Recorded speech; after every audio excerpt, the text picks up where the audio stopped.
Alright, crisis is averted there. I kind of threw my last putt in a hurry because I thought I left the disc that I really love in the last hole. And as usual, it was tucked in one of the pockets.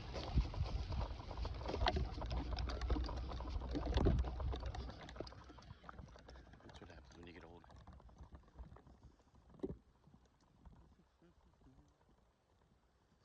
Alright, here we go. 260. Pretty good swing to the right here. Needs to hold the line. I have a tendency to throw this one in, especially depending on the wind. It a lot of times starts and looks good, and then it ends up turning on me, fading back off to the left. Ideally, I want to turn it up there at that bend and stay to the right.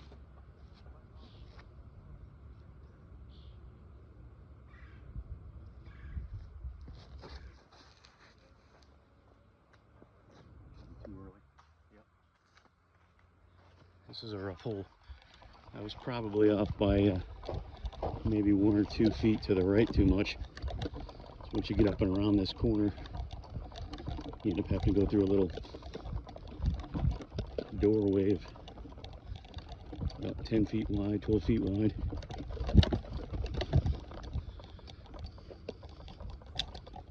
Okay, that one smacked the tree and kicked left pretty hard. So not only did it mess up that throw, it made this one a little bit tougher. Instead of being in this nice opening here, I got to throw it up and around these trees. Just makes a birdie that much better.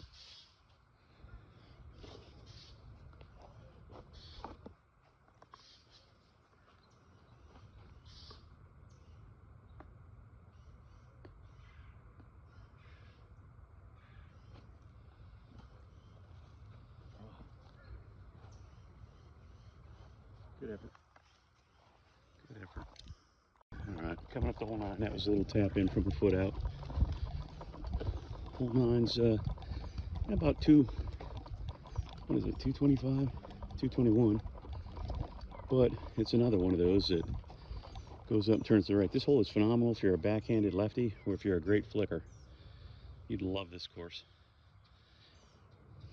I am neither backhanded nor a great flicker.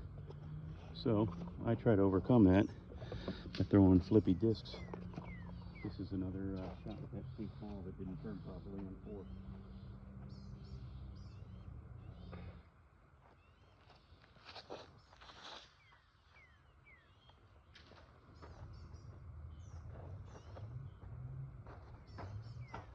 That was a good throw. That was about, I don't know, maybe 2 or 3 feet off to the left of the basket while still flying. The hole's tough. Again, you'll see as we get down here, it has this canopy, so it makes it tougher to kind of let a disc like that. For me to get this full distance, I need to have a little more height so that I can put a little more on it. And it's kind of that right between when I try to put more on it, get it up, give it some room.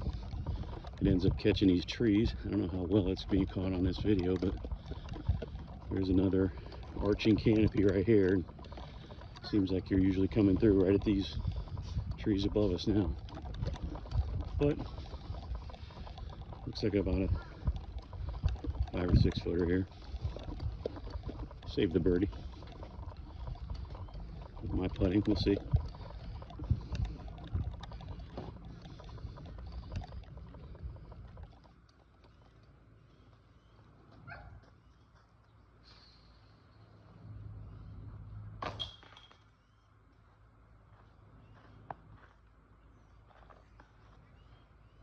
Play a lot of rounds with other people. It's nice to get out here occasionally by yourself and not have to worry about who's up, what's the score, who's leading. We play more for fun than the score, but who's kidding who? Winning's fun. And if you don't think that, you're probably a loser. Or some people really don't care. Some people really just like to socialize and have fun. This is hole 10. 263 straight up the gut. They know how to magically leave a tree exactly where you would want to throw. I've hit that many times. Off to the right, there's a little bit tougher route. When we play league here, it's a Mando that you got to go up the middle now because they've built this big subdivision and there's a fence for my disc to fly over. But casual rounds, yeah, we go ahead and try and throw it out there anyways.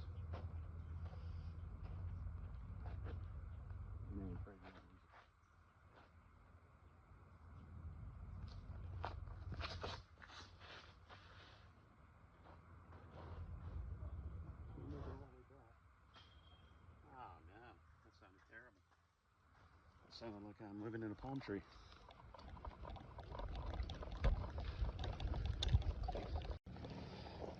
Let's see. Here's the culprit right down there on the bottom right. See if we can get lucky here. I think I'm just using a putter.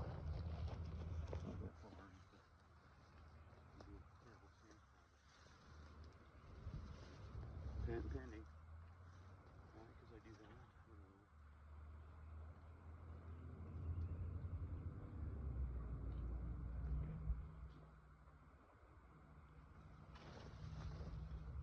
Oh, it was a solid effort. If I wasn't in the belly of this palm tree here, sometimes when stuff's in my way, being old is one thing, being short's another. That don't help. So through the years, I've developed call it a decent turbo. It used to be my primary putt because I was so bad at the regular putt.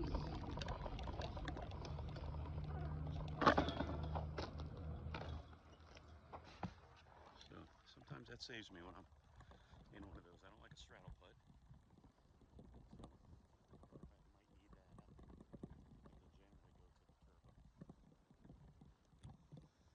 All right, coming up to hole 11. This will be my last one for today. I got some people coming over to hang some gutters at the house. So this one, as you can see, is right up on the baseball field, which is OB, obviously. If I actually learn to edit and cut these down from being too long, maybe that'll be a job for my kids. We do a lot of fun doubles, a lot of road trips, things like that. Might be kind of fun to watch old people throw and suck, make you feel better about your game. Most of the guys are in their 50s, 60s. We have one up into his 80s. Yeah, we welcome everybody. Friday Dubs is one of our fun ones. Everybody's welcome to come and play. I'm going to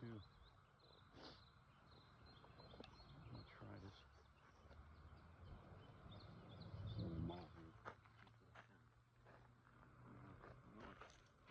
I don't like the wind. This is another one of those with that wind tunnel.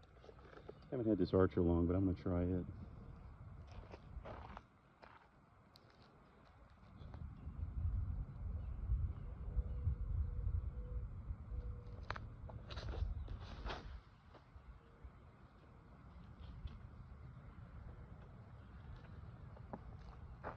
If it's not too sharp, cutting in a little too early, then that might be good. This hole, you can throw it and it looks great, but there's kind of 2 to 3 different little areas you can fly through. If you go through the first one, it needs to be a little less severe turn. Through the middle one, it's your normal turn, and then if you go through the farther one, you better be hooking like a son of a gun. But let's see where we went. I felt like I was a little early there. I think I see it. Same color as the grass. Looks like a birdie potential. Unless I cut like the other few I had today. All right, here we go. Let's end on a good note. Maybe I'll play this game again someday. Probably today, maybe tomorrow. If you're a disc golfer, you know. You get hooked and love this game. I love the game. I'm gonna go with the old Florida flip.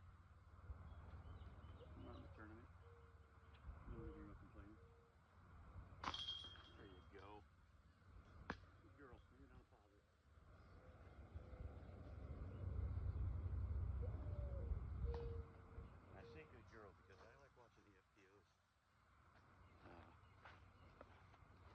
Sometimes I feel like there's a potential to learn a technique or something from them, because, you know, I don't throw as far as most of them either, but